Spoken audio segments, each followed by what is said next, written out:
তারা বলে দিয়েছেন একেবারে যে আমাদেরকে নির্বাচনের জন্য জনগণের ভোটের অধিকার প্রতিষ্ঠার জন্য আবার রাজপথে নামতে হবে, আন্দোলন করতে হবে, এবং সেই আন্দোলন যেন তেন আন্দোলন নয়।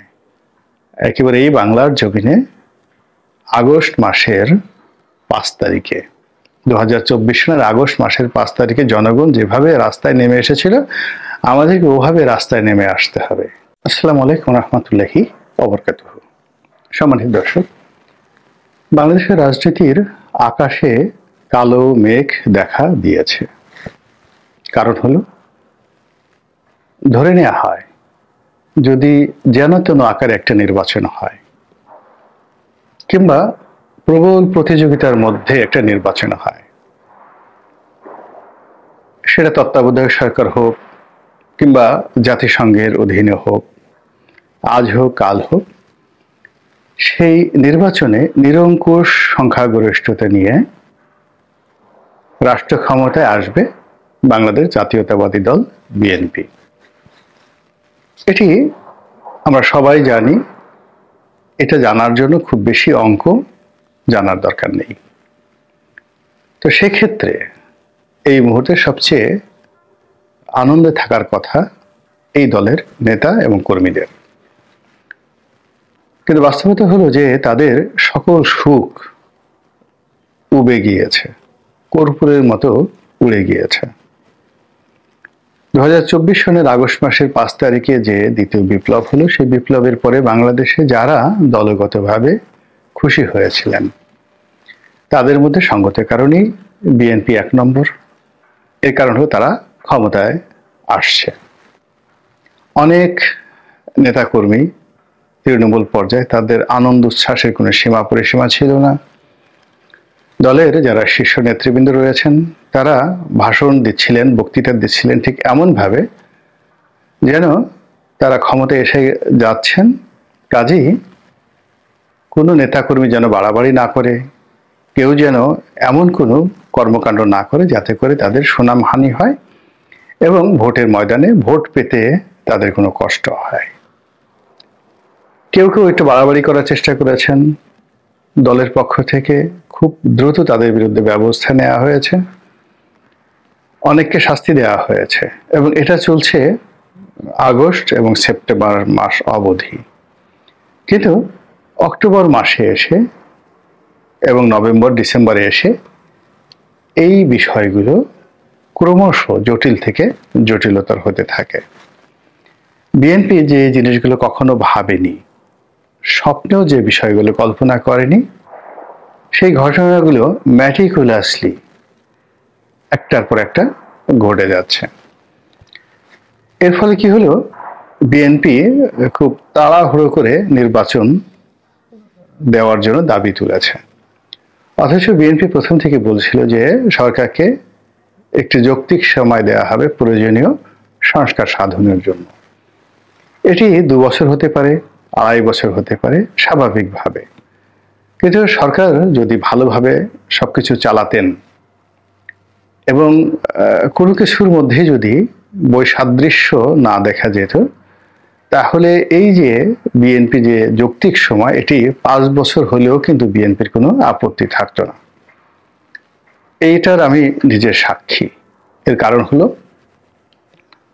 যখন জনাব তারেক রহমান সাহেবের সঙ্গে আমার কথা হয়েছে একাধিকবার, সেটা এই 2024 সালের যে আমিডামি নির্বাচন, সেই নির্বাচনের পরে এবং সেই নির্বাচনের আগে আমরা যে আলোচনা করেছি, সেখানে উনি যেটা বলার চেষ্টা করেছেন যে যখন শেখ হাসিনার পতন হবে টুমরো, তখন একটা ইন্টারিম গভর্নমেন্ট দরকার হবে।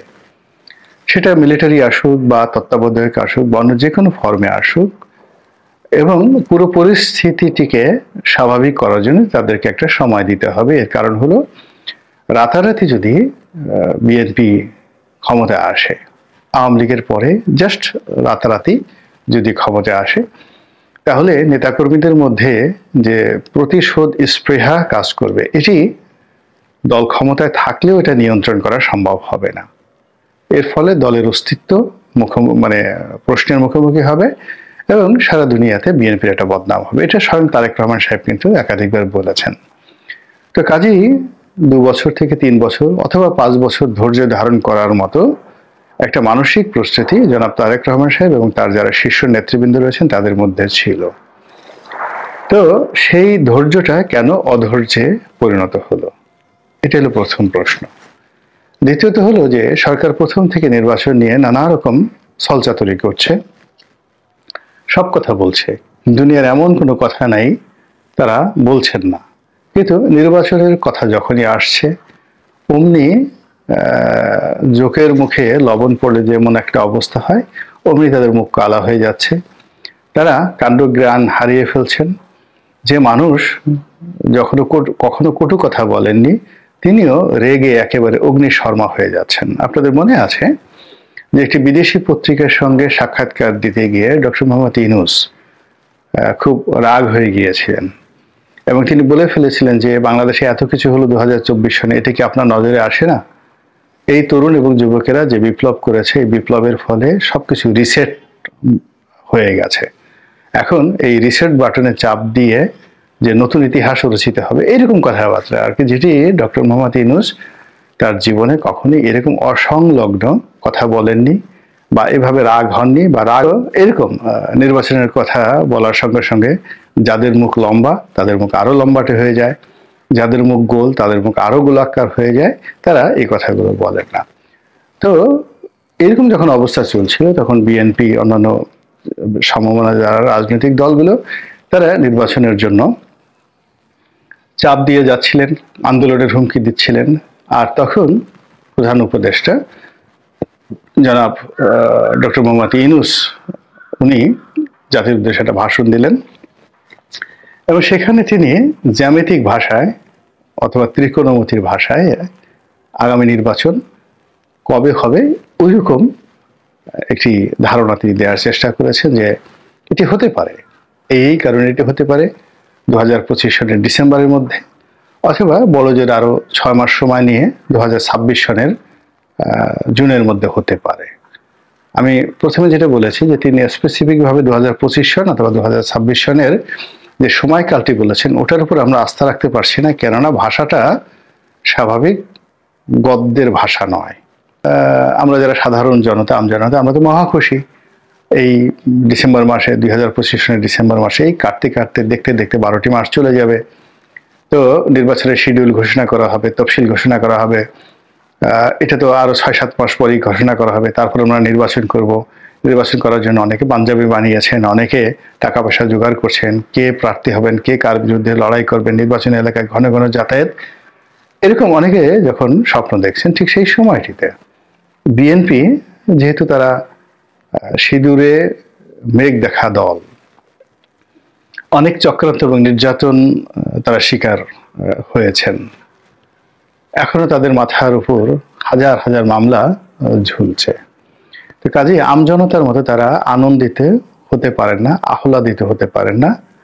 তারা এই জ্যামিতি এবং ত্রিকোণমিতির যে সূত্র সেই সূত্র তারা বুঝতে পেরেছেন এবং এই কারণে তারা বলে দিয়েছেন একেবারে যে আমাদেরকে নির্বাচনের জন্য জনগণের ভোটের অধিকার প্রতিষ্ঠার জন্য আবার রাজপথে নামতে হবে, আন্দোলন করতে হবে এবং সেই আন্দোলন যেন তেন আন্দোলন নয়, একেবারে এই বাংলার জমিনে আগস্ট মাসের 5 তারিখে 2024 সনের আগস্ট মাসের 5 তারিখে জনগণ যেভাবে রাস্তায় নেমে এসেছিল আমাদেরকে ওভাবে রাস্তায় নেমে আসতে হবে। কথাটার একটু ব্যাখ্যা করেই আমি শেষ করি। আগস্ট মাসের 5 তারিখে ঢাকা শহরে কোনো অ্যাডমিনিস্ট্রেশন ছিল না, পুরো রাজপথ জনগণের দখলে ছিল।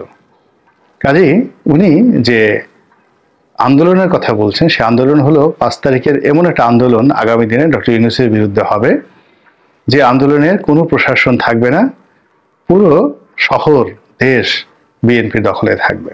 1। 2 নম্বর হলো যে সেদিন জনগণ সদল বলে পার্লামেন্ট দখল করেছিল, গণভবন দখল করেছিল এবং গণভবনে ঢুকে গণভবনের সব খাবার খেয়ে ফেলেছিল, সব মুরগি নিয়ে গিয়েছিল, সব হাঁস নিয়ে গিয়েছিল এবং গণভবনে শেখ হাসিনার খাটের উপরে শুয়ে তারা আরাম ফরমাচ্ছিল, আরো অনেক কিছু, ওই দৃশ্যকলার চিন্তা করেন।